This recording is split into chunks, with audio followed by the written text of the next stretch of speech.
নীলফামারীতে জাতীয় আইন সহায়তা দিবস উপলক্ষে আলোচনা সভা অনুষ্ঠিত হয়েছে।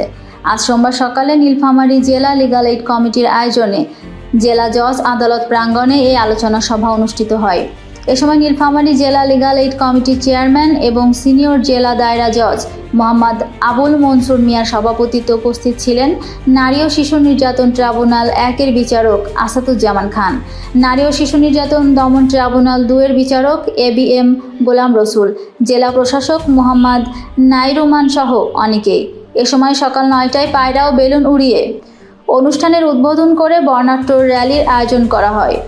এতে অংশ নেয় বিভিন্ন সরকারি, আধা সরকারি, NGO সহ বিভিন্ন প্রতিষ্ঠানের ঊর্ধ্বতন ব্যক্তিবর্গ।